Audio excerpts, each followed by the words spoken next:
Olá, queridos, bom dia! Sejam bem-vindos ao nosso canal Atraídos pela Palavra de Deus.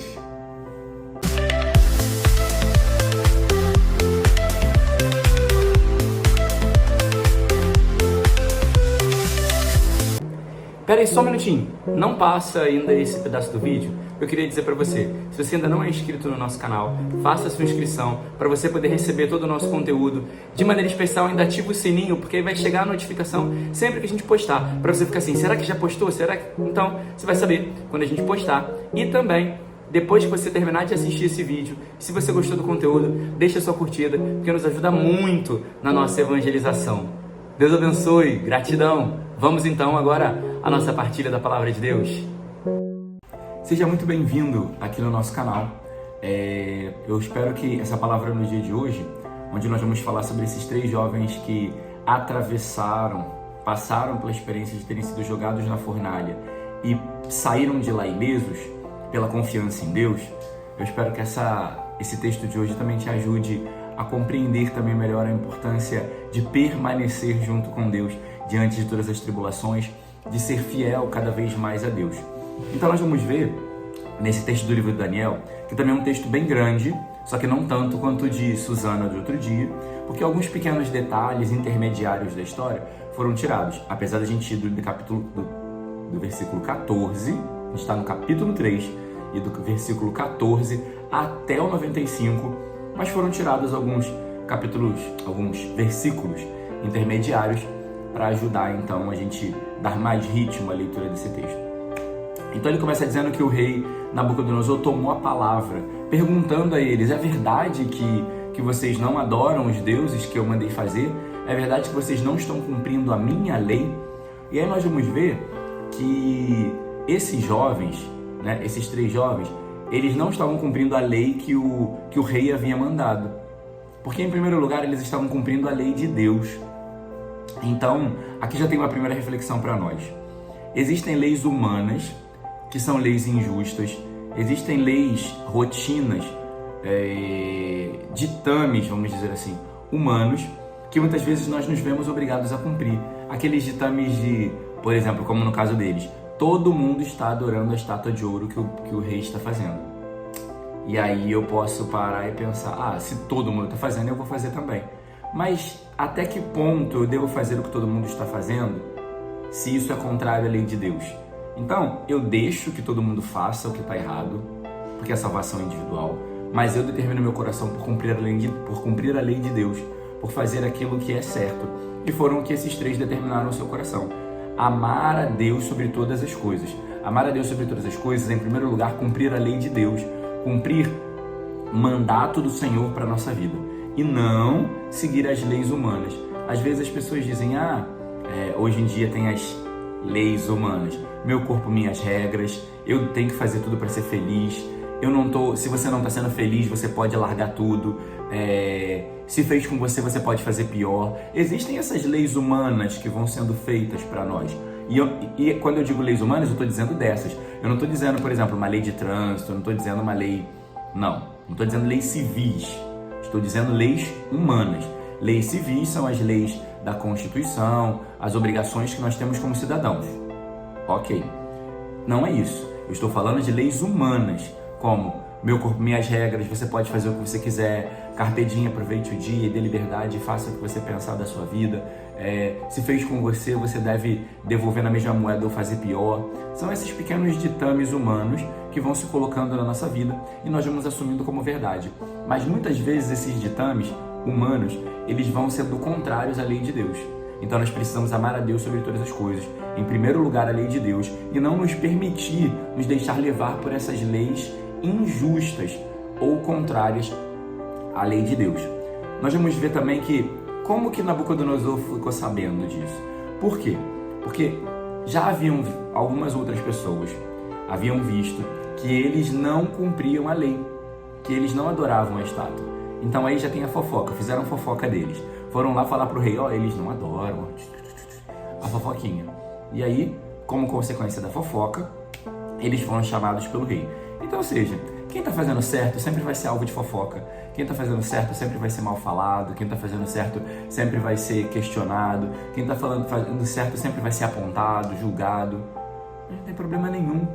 O mais importante é você não deixar de fazer o certo. O mais importante é você não deixar de fazer o que deve ser feito por amor a Deus, tá? Quando estamos fazendo por amor a Deus, nada mais tem problema. Tem uma frase que dizem ser de Santo Agostinho que é: ame e não se preocupe com mais nada. Mais ou menos isso. Mas é dizendo o quê? Se você está fazendo por amor, não tem problema nenhum. Tudo vai passar, tudo vai se realizar, tudo vai se desenvolver e vai ficar bem. E aí, quando o rei chama eles, questiona eles, né? Ah, mas vocês não estão adorando? Se vocês não adorarem, eu vou jogar vocês no fogo. Então, quando está se fazendo certo, muitas vezes também nós vamos ser ameaçados. Ele também, diante do questionamento, ele afronta Deus. Quem é o Deus de vocês que é maior do que eu? Porque o rei, ele tinha um cargo como se ele fosse o Deus daquele lugar. Então aquilo que ele falava era lei e verdade absoluta. Só que para aqueles 3 homens, o rei não era o Deus deles. O Deus deles era o Deus de Israel, o Senhor. Então ele ainda afronta o Deus deles. Então, ou seja, quando nós estamos no caminho certo, quando nós estamos no caminho do Senhor e fazendo a vontade dele, nós seremos afrontados, nós seremos ameaçados, mas eles não se deixaram levar por nenhuma ameaça, por nenhuma afronta, mas se mantiveram fiéis a Deus, porque eles confiavam em Deus. Então, a confiança deles estava somente em Deus. Eles sabiam que aquele homem poderia fazer a eles aflições humanas, mas aquele homem não podia dar a eles a salvação. E também, aquele homem não podia roubar deles o que era mais importante, que era o céu e a eternidade. Então, muitas vezes, nós até temos medo de algumas situações, temos medo de algumas circunstâncias, mas nós devemos pensar que ninguém pode nos roubar o céu. Então, não mude as suas atitudes por causa dos outros, mas pense: vou permanecer firme e fiel, porque ninguém pode me roubar o céu. Só eu posso me tirar do céu quando eu me deixo levar pelas falas humanas, quando eu me deixo levar pelas ameaças, quando eu me deixo levar pelas as afrontas dos outros, quando eu me deixo levar pelas tentações do inimigo. Mas se eu me mantenho firme na confiança em Deus, ninguém é capaz de me roubar o céu. E isso é o mais importante na minha vida. Eu posso ter sofrimento de, fulano me virou a cara, fulano não fala mais comigo, fulano não quer mais saber de mim, fulano tá falando mal de mim, eu tô sendo alvo de fofoca, eu tô sendo alvo de chacota. Tudo bem, nada disso vai te roubar o céu. Uma fofoca não vai te tirar do céu, se você não se envolve nela, obviamente. Se os outros fazem fofoca de você, isso não te rouba o céu. Se os outros te ameaçam, isso não te rouba o céu. Se os outros querem te obrigar a fazer o que você não deveria fazer e você não faz, isso não vai te roubar o céu. Mas, na verdade, essa sua perseverança e fidelidade vão te garantir o céu. Então é nessa maneira que nós devemos caminhar, independente dos outros. Independente dos outros. A graça da primeira leitura de hoje é forjar no nosso coração uma independência da opinião alheia, uma independência da afirmação dos outros, uma dependência de confirmação que as outras pessoas possam nos dar. E aí, como eles se recusaram a adorar, então o rei chamou os homens mais fortes para amarrar eles com toda a força e jogar eles dentro de uma fornalha ardente que foi acesa 7 vezes mais potente do que poderia. E eles foram lançados no fogo. Quando eles foram lançados no fogo, olhava-se para dentro do fogo e via a sombra de 4 pessoas caminhando. Ué, calma aí, a conta não está batendo. Lançaram 3 no fogo, amarrados, e tinham 4 caminhando de um lado para o outro dentro da fornalha. E o 4º tinha um aspecto de filho do homem. O que isso significa? Deus desceu para estar com eles naquela provação, para confirmar para nós que Deus está conosco em todas as provações. Quem é fiel a Deus atrai a presença dele para junto de si. Então, quanto mais fiel eu for a Deus, mais eu vou atrair a presença dele para junto de mim. Quanto mais firme na minha fé eu for, mais eu atraio a presença de Deus para junto de mim em cada provação, em cada luta, em cada dificuldade. Então, ou seja, Deus honra a fidelidade do homem com a sua própria presença. Deus honra a fidelidade do homem estando ao nosso lado em cada uma das lutas. Então, quando você estiver sofrendo, sendo perseguido, passando por uma dificuldade, permaneça fiel.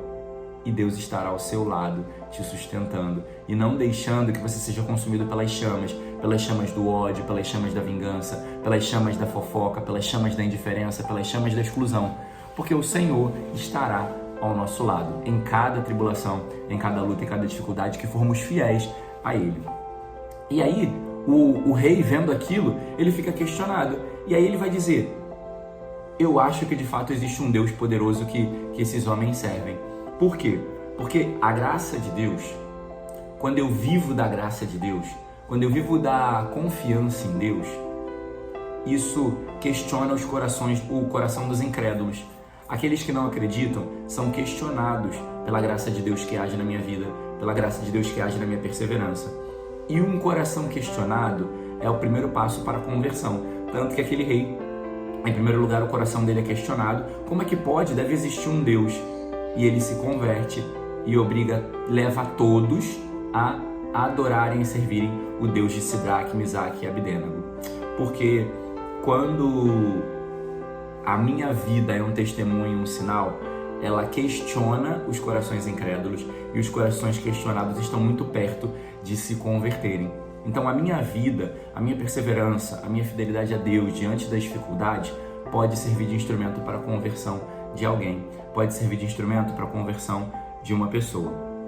O Evangelho vai trazer também para a gente muito esse elemento do permanecer, que nós devemos ali permanecer em Deus. Mas o que é permanecer? Eu ficava pensando, né? Às vezes a gente acha que permanecer é só estar em algum lugar. Não. Se você pensa numa pessoa que está em coma, a pessoa que está em coma, ela sempre permanece ali naquela cama. Ela está ali naquela cama. Mas ela não está reagindo, ela não está correspondendo, ela não está... Isso não é permanecer. Permanecer é estar, mas agir também. Corresponder é estar com confiança, é estar esperando em Deus. Então, permanecer em Deus é permanecer, estar junto dele, mas com confiança, com esperança, com luta, com decisão, com todo esse movimento interior, com a minha adesão àquele momento. Porque às vezes eu posso estar ali, não, eu tô permanecendo em Deus, mas eu tô parado, estagnado, não tô fazendo nada. Eu tô permanecendo em Deus, mas eu não rezo. Eu tô permanecendo em Deus, mas eu não leio a palavra. Eu tô permanecendo em Deus, mas quando eu tô com preguiça eu não vou à missa. Isso não é permanecer. Permanecer tem fidelidade, permanecer tem esperança, permanecer tem confiança, permanecer tem desejo de busca, permanecer tem oração, permanecer tem jejum, tem entrega, tem tudo isso no nosso permanecer. Também vai dizer que conhecereis a verdade vos libertará. Porque, queridos, a gente tem vivido muito de mentiras na vida, mas é a verdade que liberta. Às vezes a gente diz, mas eu falei só uma mentirinha, só para não ficar mal. Mas a mentira vai fazer mal de qualquer jeito. Você pode não ter ficado mal, mas aquela mentira vai gerar um mal mais à frente. Porque é só a verdade que liberta, é só a verdade que salva, é só a verdade que cura, é só a verdade que leva para o céu, é só a verdade que resolve todas as coisas. E conhecer a verdade vos libertará, é porque quando a gente conhece a Jesus, Jesus é a plena verdade. Então, quando nós conhecemos verdadeiramente Jesus, nós não conseguimos viver de outra coisa a não ser da verdade, porque Ele é a própria verdade, né? E também vai dizer ainda no Evangelho que quem comete pecado é escravo do pecado, porque o pecado ele exige de nós. Quando eu estou no pecado, ele vai exigindo de nós respostas, ele vai exigindo de nós retorno. O pecado, quando eu começo num pecado, ele vai exigindo de mim sempre mais. Porque, eu já não estou mais satisfeito com isso, então eu preciso de mais. Por exemplo, existem alguns estudos que falam sobre isso. Às vezes, pessoas que têm o vício da pornografia. Quando a pessoa começa na pornografia, aí ela começa a ver pornografia de um nível, daqui a pouco aquele nível não satisfaz mais, aí ela começa a elevar, ela começa a mudar o nível do que ela está fazendo, aí ela já começa a ver uma coisa mais violenta, mais incisiva, já começa a buscar uma coisa mais com animais e sabe, o pecado ele vai exigindo de nós. A gente começa na droga, aí você está usando uma coisa leve, aquilo já não te satisfaz mais, daqui a pouco você quer uma coisa mais pesada, você vai progredindo, né? Quando eu começo no vício do álcool, eu bebo uma garrafa, daqui a pouco uma garrafa não satisfaz mais, eu já estou em 2, 3, e assim o cigarro e todos os vícios.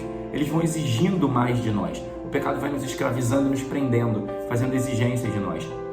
Mas esse evangelho de hoje nos convida a sairmos do lugar do escravo e fazermos a experiência de voltar a ser filhos. Porque o filho não é exigido de nada. O escravo, ele é cobrado, ele é exigido, ele é subjugado. Agora o filho não. O filho tem o seu lugar, o filho tem a sua parte na herança, o filho partilha de todos os bens, nada é excluído dele. Isso também é bonito da gente se entender como filho de Deus. Porque como filho de Deus, nada é excluído de nós. Então nós temos todas as graças, todo o bem, a porta do céu aberta e liberada para nós. Então nós precisamos sair do nível do escravo, porque o escravo também não conhece o seu Senhor, não tem acesso ao seu Senhor. Mas o filho tem acesso ao Senhor. O filho tem acesso ao coração de Deus.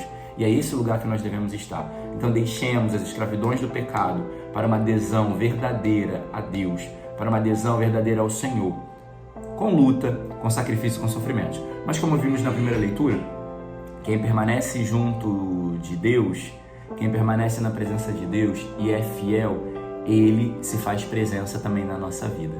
Louvado seja nosso Senhor Jesus Cristo, para sempre seja louvado.